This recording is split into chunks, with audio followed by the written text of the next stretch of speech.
नमस्कार।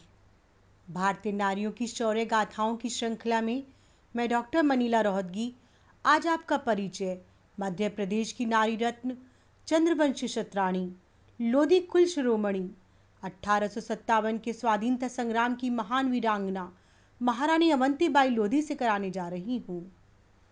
मध्य भारत में रामगढ़ रियासत की रानी रानी अवंतीबाई लोधी 1857 के प्रथम स्वाधीनता संग्राम में रेवांचल के मुक्ति आंदोलन की सूत्रधार व प्रमुख नायिका थी। दो कुलों की शान, बचपन से ही तलवारबाजी व घुड़सवारी में पारंगत, रण क्षेत्र में अंग्रेजों को अपने उत्साह व ताकत से मात देने वाली महारानी अवंतीबाई लोधी का नाम भारतीय इतिहास में अमर शहीद वीरांगना के रूप में प्रसिद्ध है। रानी अवंतीबाई का जन्म 16 अगस्त 1831 में मध्य प्रदेश में जिला सिवनी के जमींदार राव जुझार सिंह के यहाँ हुआ था। इनके बचपन का नाम मोहिनी था। ये बचपन से ही बड़ी वीर व साहसी थी। 17 वर्ष की आयु में इनका विवाह रामगढ़ राज्य के राजा लक्ष्मण सिंह के पुत्र राजकुमार विक्रमादित्य के साथ हुआ। पिता लक्ष्मण सिंह की मृत्यु के बाद विक्रमादित्य ने राजगद्दी संभाली। कुछ सालों के बाद राजा विक्रमादित्य अस्वस्थ रहने लगे, अतः राज्य का संचालन अवंतीबाई ही करने लगी। सफलतापूर्वक राजगद्दी संभालकर वे अपने दो पुत्रों अमान सिंह व शेर सिंह का सम्यक रूप से लालन पालन करते हुए रानी अवंतीबाई ने अपनी योग्यता का परिचय दिया, किंतु अंग्रेजी शासक ये सहन न कर पाए। इस समय लॉर्ड डलहौजी भारत में ब्रिटिश राज का गवर्नर जनरल था। डलहौजी साम्राज्यवादी नीति के द्वारा भारतीय रियासतों को हड़प कर अंग्रेजी साम्राज्य में मिलाने की योजनाएं बना रहा था। रामगढ़ की आंतरिक स्थिति का पता लगने पर उसे हड़पने की दृष्टि से अंग्रेजों ने कोर्ट ऑफ वार्ड्स की कार्यवाही कर रामगढ़ के प्रशासन के लिए तहसीलदार शेख मोहम्मद को नियुक्त कर दिया, जिससे अब रामगढ़ रियासत अंग्रेजों के कब्जे में चली गई। उनके राज परिवार को पेंशन दे दी गई। रानी इस हड़प नीति का परिणाम जानती थी, फिर भी उन्होंने अंग्रेजी तहसीलदार को रामगढ़ से बाहर निकाल दिया। कुछ समय बाद अस्वस्थता के कारण राजा विक्रमादित्य का स्वर्गवास हो गया। अब नाबालिग पुत्रों की संरक्षिका के रूप में रानी रामगढ़ का शासन संभालने लगी। रानी ने किसानों को अंग्रेजों की आज्ञाओं का पालन न करने का आदेश दिया। सन 1857 में जब स्वतंत्रता संग्राम छिड़ गया तो क्रांतिकारियों का संदेश रामगढ़ भी पहुंचा। अंग्रेजों के विरुद्ध रानी के हृदय में बदले की ज्वाला दहक रही थी। हालांकि अंग्रेज उनके समस्त कार्यों पर निगाहें रखे हुए थे, किंतु रानी ने सावधानी पूर्वक गुप्त रूप से क्रांति का संदेश अपने आसपास के राजाओं, जमींदारों, परगनादारों तक पहुंचाने के लिए एक अलग ही तरीका अपनाया। उन्होंने एक पत्र व कांच की दो काली चूड़ियों की पुड़िया बनाकर प्रसाद रूप में वितरित कर दिया। पत्र में लिखा, देश रक्षार्थ अंग्रेजों से संघर्ष करने के लिए तैयार रहो या चूड़ियां पहनकर घर में बैठो। तुम्हें धर्म की सौगंध, जो इस कागज का सही पता बैरी को दिया। इस प्रकार पत्र व चूड़ियों के माध्यम से रानी ने लोगों में पुरुषार्थ व उत्साह पैदा करने का कार्य किया। देश के कई भागों में क्रांति का शुभारंभ हो चुका था। सभी देशभक्त राजाओं व जमींदारों ने योजना अनुसार अंग्रेजों के खिलाफ विद्रोह का बिगुल बजा दिया।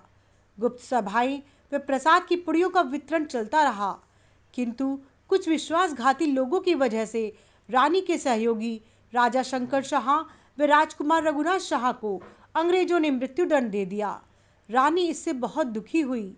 रामगढ़ के सेनापति ने बिछिया के थाने पर धावा बोल दिया, जिससे अंग्रेज सिपाही थाना छोड़कर भाग गए। अब रानी ने क्रांति की बागडोर अपने हाथों में ले ली। जबलपुर के कमिश्नर ने रानी को मंडला के डिप्टी कलेक्टर से मिलने का आदेश दिया, किंतु रानी ने उससे मिलने की बजाय युद्ध की तैयारियां शुरू कर दी। अंग्रेज रानी और मध्य भारत की इस क्रांति से चिंतित हो उठे। रानी अवंतीबाई ने घुघरी, रामनगर, बिछिया इत्यादि क्षेत्रों में अंग्रेजी राज को समाप्त कर दिया। इसके बाद रानी ने मंडला पर आक्रमण करने का निर्णय लिया। खैरी के पास अंग्रेज सिपाहियों के साथ अवंतीबाई का संघर्ष हुआ। वाडिंगटन क्रांतिकारियों को दबा ना सका और मंडला छोड़कर भाग गया। कहा जाता है कि इस युद्ध में एक अंग्रेज बालक युद्ध क्षेत्र में ही रह गया था। अवंतीबाई ने इस बालक को अभयदान देकर उसे अंग्रेज छावनी में लौटा दिया। अब पूरा मंडला जिला व रामगढ़ राज्य स्वतंत्र हो गया। रानी रामगढ़ वापस आ गई। वाडिंगटन अपनी इस पराजय का बदला लेने के लिए आतुर था। रीवा के नरेश ने अंग्रेजों का साथ दिया। वाडिंगटन ने सेना को पुनर्गठित कर रामगढ़ के किले पर हमला बोल दिया। 15 जनवरी 1858 को वह घुघरी की ओर बढ़ा। वह उस पर अंग्रेजों का अधिकार हो गया। इस समय रानी के पास पर्याप्त सेना बल व युद्ध सामग्री नहीं थी। अनेकों सैनिक हताहत हो गए थे।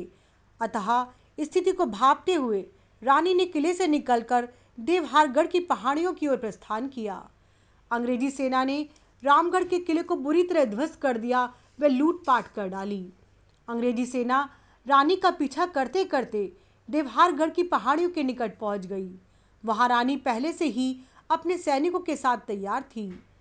अंग्रेजों ने रानी के समक्ष आत्मसमर्पण करने का संदेश पहुंचाया, किंतु रानी ने संदेश भिजवाया कि बेशक लड़ते लड़ते मरना पड़े मगर अंग्रेजों से नहीं दबूंगी। 18 दिनों तक रानी छापामार युद्ध प्रणाली से युद्ध करती रही। तभी वाडिंगटन की एक गोली रानी के हाथ में लगी और उनके हाथों से तलवार गिर गई। अपने आप को चारों ओर से शत्रुओं से घिरा देखकर वीरांगना अवंतीबाई लोधी ने रानी दुर्गावती का अनुकरण करते हुए अपने सीने में स्वयं तलवार भोंक कर शहीद हो गई। भारत के इतिहास में इस वीरांगना का नाम स्वर्ण अक्षरों में अंकित है। रानी अवंतीबाई जब मृत्युशैया पर थी तो अंग्रेज अधिकारियों के सामने अपनी प्रजा को निर्दोष बताकर स्वयं क्रांति की सारी जिम्मेदारी लेते हुए अपनी प्रजा को अंग्रेजों के अत्याचारों से बचा लिया।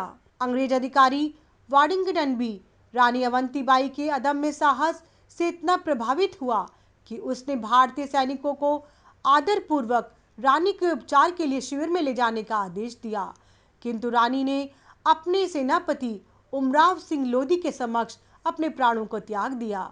इस प्रकार 20 मार्च 1858 में रानी अवंतीबाई देश के लिए बलिदान हो गई।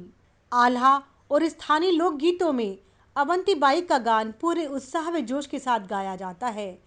वे देश की महान वीरांगनाओं का प्रतिनिधित्व करती हैं।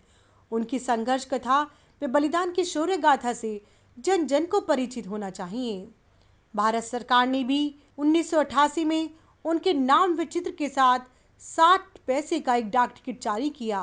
वह 1998 में नर्मदा नदी पर बने विशाल बांध को रानी अवंतीबाई सागर का नाम दिया। 1857 के स्वाधीनता संग्राम की प्रथम शहीद वीरांगना व देश की ऐसी बलिदानी परंपरा महारानी अवंतीबाई लोधी को मेरा शत शत नमन। जय हिंद, जय भारत।